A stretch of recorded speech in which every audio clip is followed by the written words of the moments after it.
Third arrival in Philadelphia.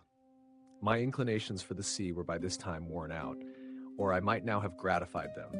But having a trade and supposing myself a pretty good workman, I offered my service to the printer in the place, old Mr. William Bradford, who had been the first printer in Pennsylvania, but removed from thence upon the quarrel of George Keith. He could give me no employment, having little to do, and help enough already. But says he, my son at Philadelphia has lately lost his principal hand, Aquila Rose, by death. If you go thither, I believe he may employ you. Philadelphia was 100 miles further. I set out, however, in a boat for Amboy, leaving my chest and things to follow me round by sea. In crossing the bay, we met with a squall that tore our rotten sails to pieces, prevented our getting into the Kill, 25, and drove us upon Long Island. In our way, a drunken Dutchman, who was a passenger too, fell overboard. When he was sinking, I reached through the water to his shock pate and drew him up so that we got him in again. His ducking sobered him a little, and he went to sleep, taking first out of his pocket a book, which he desired I would dry for him. It proved to be my old favorite author, Bunyan's Pilgrim's Progress in Dutch, finely printed on good paper, with copper cuts, a dress better than I had ever seen it wear in its own language. I have since found that it has been translated into most of the languages of Europe, and suppose it has been more generally read than any other book, except perhaps the Bible. Honest John was the first that I know of who mixed narration and dialogue, a method of writing very engaging to the reader, who in the most interesting parts finds himself, as it were, brought into the company and presented the discourse. Defoe in his Crusoe, his Moll Flanders, Religious Courtship, Family Instructor, and other pieces has imitated it with success, and Richardson 26 has done the same in his Pamela, etc. When we drew near the island, we found it was at a place where there could be no landing, there being a great surf on the stony beach, so we dropped anchor and swung round towards the shore. Some people came down to the water edge and hallooed to us, as we did to them, but the wind was so high and the surf so loud that we could not hear so as to understand each other. There were canoes on the shore, and we made signs and hallooed that they should fetch us, but they either did not understand us or thought it impracticable, so they went away. And night coming on, we had no remedy but to wait till the wind should abate, and in the meantime the boatman and I concluded to sleep, if we could, and so crowded into the scuttle with the Dutchman, who was still wet, and the spray beating over the head of our boat leaked through to us, so that we were soon almost as wet as he. In this manner we lay all night with very little rest. But, the wind abating the next day, we made a shift to reach Amboy before night, having been 30 hours on the water, without victuals or any drink but a bottle of filthy rum, and the water we sailed on being salt. In the evening I found myself very feverish and went into bed. But, having read somewhere that cold water drank plentifully was good for a fever, I followed the prescription, sweat plentifully most of the night. My fever left me, and in the morning, crossing the ferry, I proceeded on my journey on foot, having 50 miles to Burlington, where I was told I should find boats that would carry me the rest of the way to Philadelphia. It rained very hard all the day. I was thoroughly soaked, and by noon a good deal tired, so I stopped at a poor inn, where I stayed all night, beginning now to wish that I had never left home. I cut so miserable a figure too that I found, by the questions asked me, I was suspected to be some runaway servant, and in danger of being taken up on that suspicion. However, I proceeded the next day, and got in the evening to an inn within 8 or 10 miles of Burlington, kept by one Dr. Brown. He entered into conversation with me while I took some refreshment, and, finding I had read a little, became very sociable and friendly. Our acquaintance continued as long as he lived. He had been, I imagine, an itinerant doctor, for there was no town in England or country in Europe of which he could not give a very particular account. He had some letters and was ingenious, but much of an unbeliever, and wickedly undertook some years after to travesty the Bible in doggerel verse, as Cotton had done Virgil. By this means he set many of the facts in a very ridiculous light, and might have hurt weak minds if his work had been published, but it never was. At his house I lay that night, and the next morning reached Burlington. but had the mortification to find that the regular boats were gone a little before my coming, and no other expected to go before Tuesday, this being Saturday. Wherefore I returned to an old woman in the town, of whom I had bought gingerbread to eat on the water, and asked her advice.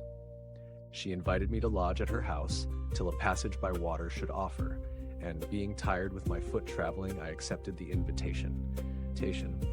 She, understanding I was a printer, would have had me stay at that town and follow my business, being ignorant of the stock necessary to begin with. She was very hospitable, gave me a dinner of ox cheek with great goodwill, accepting only of a pot of ale in return, and I thought myself fixed till Tuesday should come. However, walking in the evening by the side of the river, a boat came by, which I found was going towards Philadelphia with several people in her. They took me in, and as there was no wind, we rowed all the way, and about midnight, not having yet seen the city, some of the company were confident we must have passed it and would row no farther. The others knew not where we were. So we put toward the shore, got into a creek, landed near an old fence, with the rails of which we made a fire, the night being cold in October, and there we remained till daylight. Then one of the company knew the place to be Cooper's Creek, a little above Philadelphia, which we saw as soon as we got out of the creek, and arrived there about 8 or 9 o'clock on the Sunday morning, and landed at the Market Street wharf.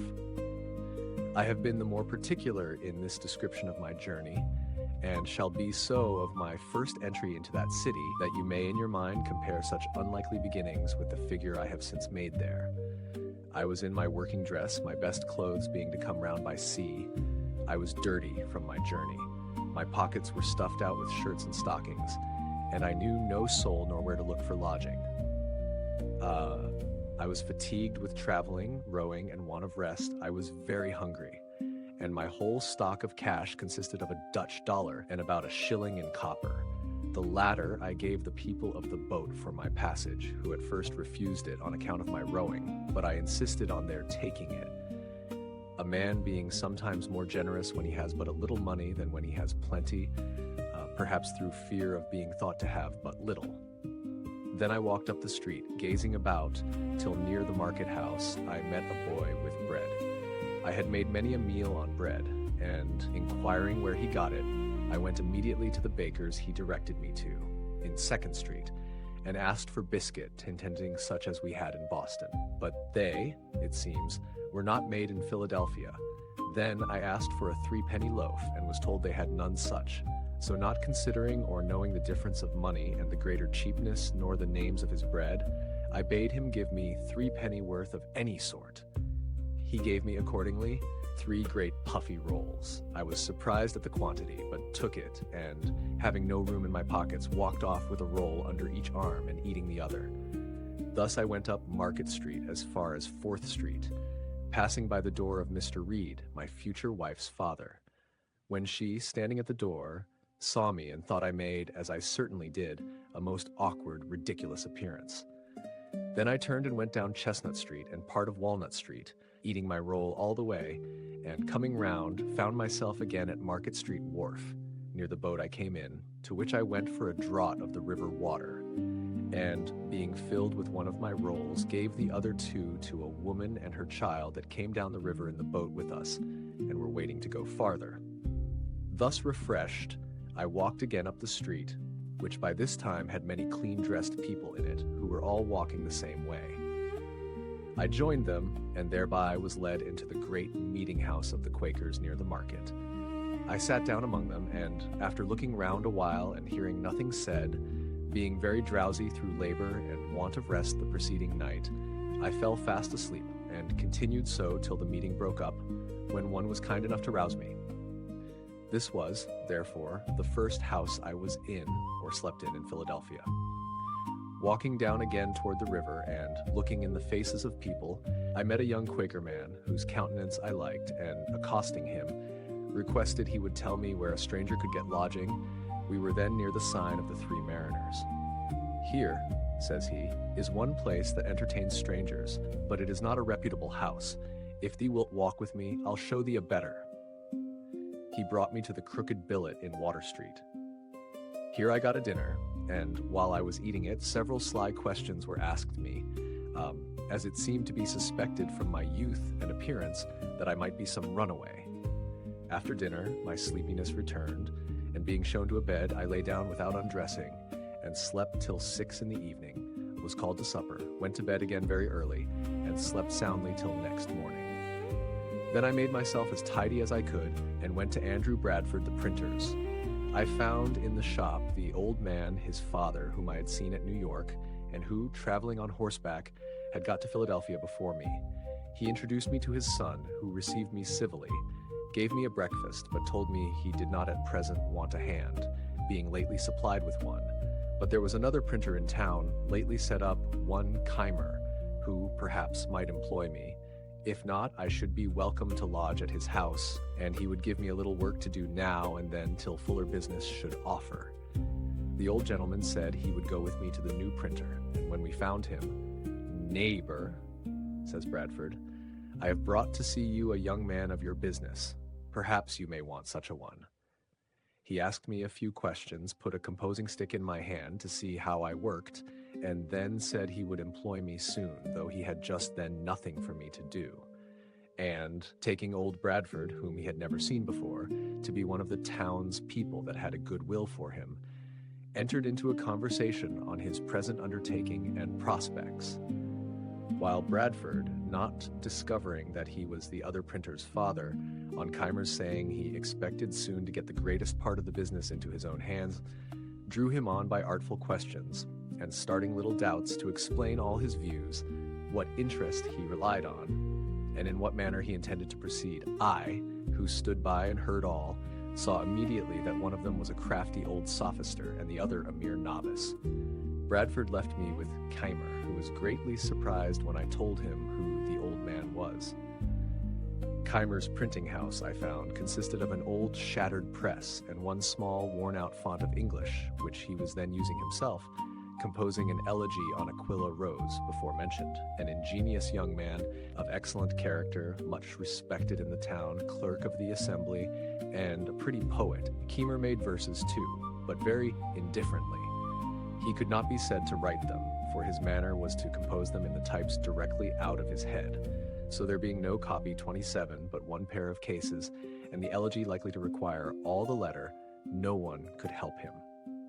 I endeavored to put his press, which he had not yet used, and of which he understood nothing, into order fit to be worked with, and promising to come and print off his elegy as soon as he should have got it ready, I returned to Bradford's, who gave me a little job to do for the present, and there I lodged and dieted. A few days after, Keimer sent for me to print off the elegy. And now he had got another pair of cases, 28, and a pamphlet to reprint, on which he set me to work. These two printers I found poorly qualified for their business. Bradford had not been bred to it, and was very illiterate, and Keimer, though something of a scholar, was a mere compositor, knowing nothing of press work. He had been one of the French prophets, 29, and could act their enthusiastic agitations. At this time he did not profess any particular religion, but something of all on occasion, was very ignorant of the world, and had, as I afterward found, a good deal of the knave in his composition. He did not like my lodging at Bradford's while I worked with him. He had a house, indeed, but without furniture, so he could not lodge me. But he got me a lodging at Mr. Reed's before mentioned, who was the owner of his house. And, my chest and clothes being come by this time, I made rather a more respectable appearance in the eyes of Miss Reed than I had done when she first happened to see me eating my roll in the street. I began now to have some acquaintance among the young people of the town that were lovers of reading, with whom I spent my evenings very pleasantly, and gaining money by my industry and frugality, I lived very agreeably, forgetting Boston as much as I could, and not desiring that any there should know where I resided, except my friend Collins, who was in my secret, and kept it when I wrote to him. At length, an incident happened that sent me back again much sooner than I had intended. I had a brother-in-law, Robert Holmes, master of a sloop that traded between Boston and Delaware. He being at Newcastle, 40 miles below Philadelphia, heard there of me, and wrote me a letter mentioning the concern of my friends in Boston at my abrupt departure, assuring me of their goodwill to me, and that everything would be accommodated to my mind if I would return, to which he exhorted me very earnestly. I wrote an answer to his letter, thanked him for his advice, but stated my reasons for quitting Boston fully and in such a light as to convince him I was not so wrong as he had apprehended.